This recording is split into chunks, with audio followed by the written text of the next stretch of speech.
Professor Madhav Nalapat, Editorial Director of the Sunday Guardian. And at this point, Professor Nalapat, India has welcomed the progress made at the summit. We've said the world is waiting to see an early end to the conflict in Ukraine. What do you make of the MEA reaction to this Trump-Putin summit and the progress made in the last 24 hours?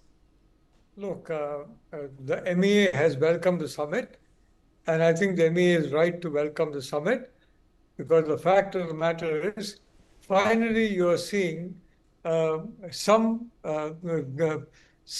glimmer of hope in the prospect for peace, and not in years anymore, but not even in months, but in weeks, maybe a month or so, but you can count that in weeks. So quite frankly, I think the MEA is quite right in welcoming this particular meeting between President Trump and President Putin. And I think President Trump can be very happy with the fact that President Putin and he have had this kind of a conversation. And if at the end of 5 or 6 weeks, he does manage to get a peaceful resolution in Ukraine, that will save further bloodshed on the Ukrainian side and the Russian side, not to forget the collateral damage being done to the entire global south. So I would like to say that, in my view, I'm glad the Alaska summit took place.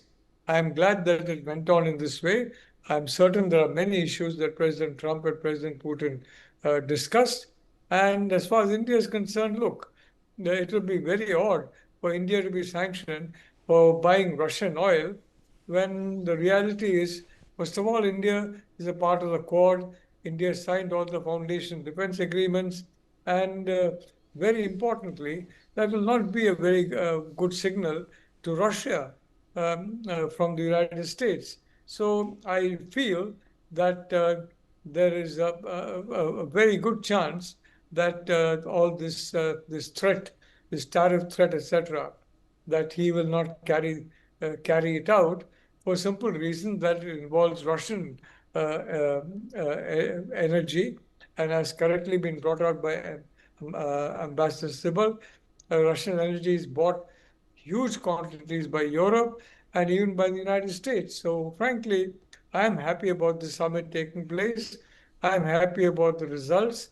And I think both President Trump and President Putin have a right to be happy. Those who are supporting Ukraine under Zelensky in its futile effort to get back the land that Ukraine lost in 2014. It's a futile quest. It is futile from the very beginning. And all that has happened is more suffering, more loss of land on the Ukrainian side. So I do believe that there is a good chance that there will be peace. And I think that will also need to entail peaceful and fair elections in Ukraine. And I'm very certain about one thing.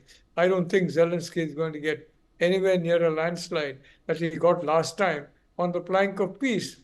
In fact, I believe that a genuine peace candidate, will challenge and defeat Zelensky, which is why he's been so reluctant to have elections so far. Once again,